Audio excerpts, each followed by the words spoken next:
Hello everybody and welcome to a quick little video where I'm answering the #1 question that I continuously get while playing the game, which is how do I make money in Star Wars? I mean, if you look here, every time I open my inventory, I have like a different amount of credits, but the primary thing everybody always asks when I do that is how do you make so much money?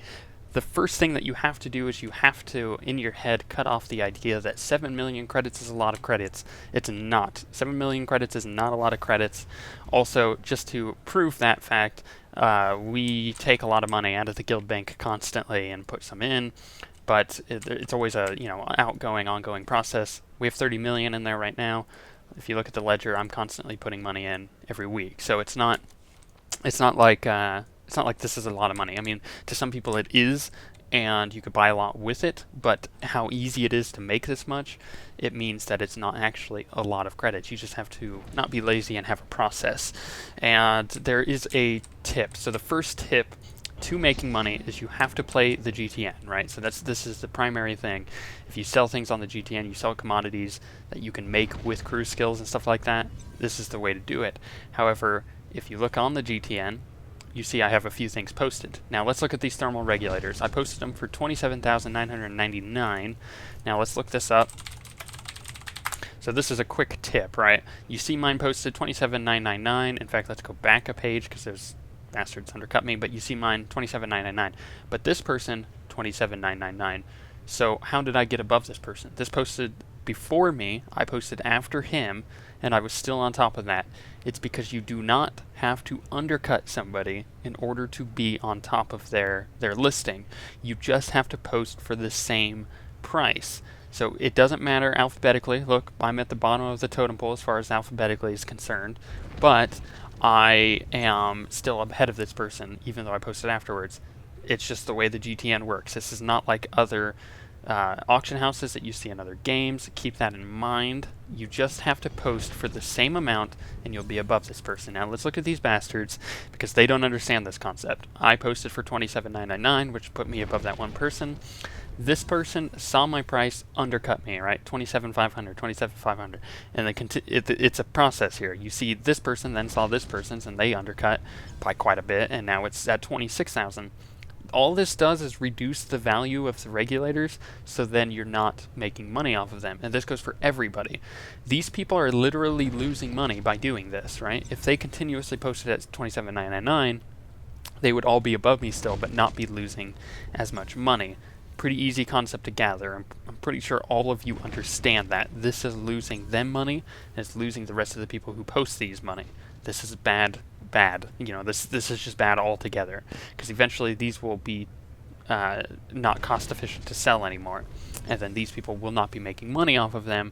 They'll stop selling it, it'll go back up a price, and then I'll continue selling it after a couple months, and then same thing will happen. It's an ongoing process. So quit undercutting. That is your primary thing.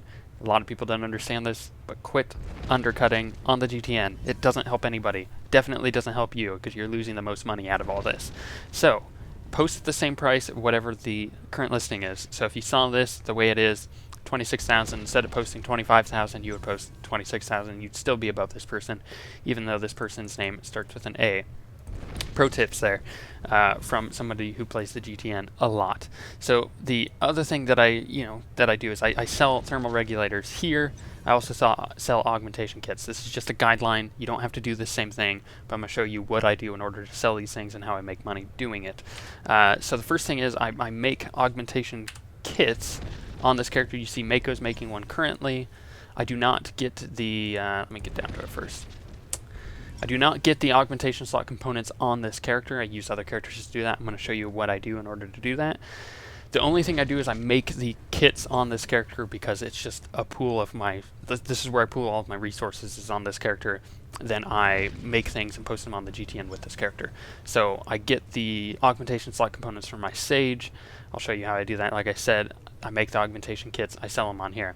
Then with the thermal regulators, I get these from my Gunslinger. I send them to this character, I sell them on the GTN. That's just all I do, right? It's a pretty easy process, but it's a guideline, not a rule, so come up with your own way to do it. If you have any type of crafting skill or any crew skill at all, this is your primary way to make money in the game, and I'll talk about that a little bit later. However, let's go to the character screen and see the next step in the process. So this is the bounty hunter you were just looking at. This is my gunslinger. My gunslinger has slicing. What he does is he goes and he just does slicing missions, right? I only do it with these 4 characters. That's how I make money. I could do it with the rest, but I only do it with these 4. He goes and does slicing missions, max level slicing missions. He gets those epic thermal regulators from the augmentation component missions, right? He also does the box ones, the like lock boxes, because that gets me epic missions for the other crafters, but that's, you know, you don't really need those. So he gets the augmentation or the thermal regulators in order to make augments, and I send those, just the thermal regulators, to my bounty hunter, and he sells those. Second thing I do is I have this character with bioanalysis. This character also has bioanalysis, but this one primarily is the one that I use. She does bioanalysis missions. I send all of the companions to go do it. Those missions yield me bioanalysis pieces. Those all get sent to this character, right? So thermal regulators to my bounty hunter, bioanalysis stuff to my sage. And then let's get on my sage, because that's the next step.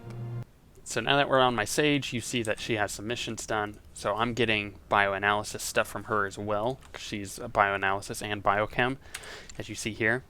Now what's going to happen is all of the bioanalysis stuff I get, so like my agent sending me bioanalysis stuff, and this character yielding it, and if I had if I wasn't as lazy, I would have my Jedi-knight doing it as well, and I would just, you know, gain 3 times the amount that I normally would get with one character. And what I do with all of this is I go into here and I craft implants. Why do I craft implants? Because they're one of the easiest ways and quickest ways to get the thermal parts. So the thermal, or not the thermal parts, but the augmentation slot components. The MK9 augmentation slot components are easily gotten from these implants. So there's 2 types of implants here. One requires artificial microbes, the other requires viral residue. So you can pretty easily make a lot of these very quickly. So if I wanted to make 5, which I'm able to right now, because I can make 3 of these and 2 of these, then I could do that with one character. But I always wait until I have 10, but that's just my weird OCD. So what I would do instead, until I have 10, is I would send all of these to, I don't need those. Okay, so let's get more compounds. There we go. These people will go get me all of these. I would make the augmentation, or the implants. I would reverse engineer them 10 at a time, get the augmentation slot components, send those to my bounty hunter. He would make the augmentation kits, right, the MK9s. He posts those on the GTN. I get money from that. When this character needs more money, or my agent, or my bounty hunter, or not my bounty hunter, but my gunslinger need more money, I send that money to those characters, send 100k at a time, then they have enough for like a week to continue this, and it's just the same process. From this character, I would go back to the bounty hunter, I'd post the stuff on the GTN that I made after reverse engineering here. This is just the process I use, but you could do this with pretty much anything, right? You could even do it with one character, so it's not a huge deal. This is just, like I said, the process I use. It's a guideline.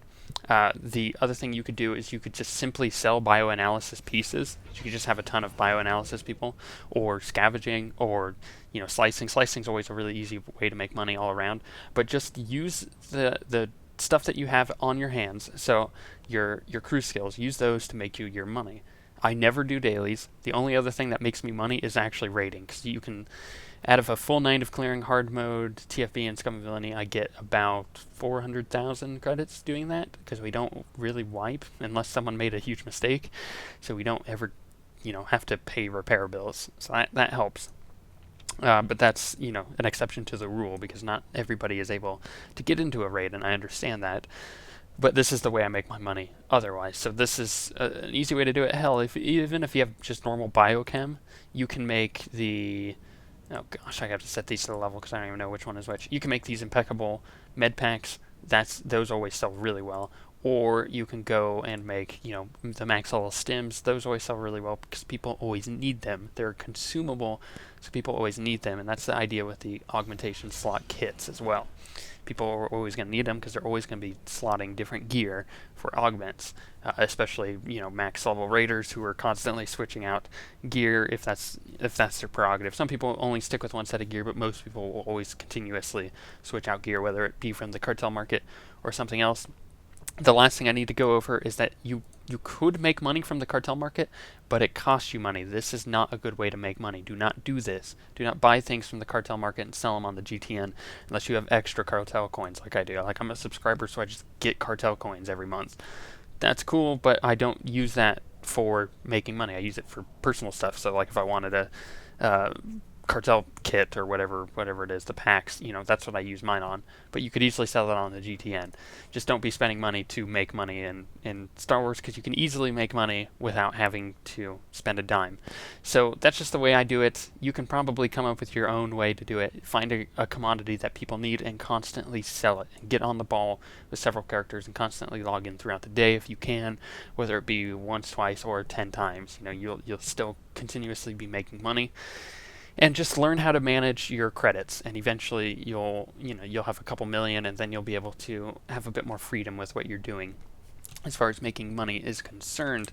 Also, try to stay on top of trends. If something new is coming out, like a new, I don't know, augment type, and understand that and start preparing for it, and then make those and sell them when they come out, because that'll make you the most money, is being on top of things that are going to sell like that. But I think on that note, that's the easiest way to describe how to make money in Star Wars. Yeah, I hope it helped you. I hope it gave you ideas. It's just the way I make money, and hopefully you can make money that way too.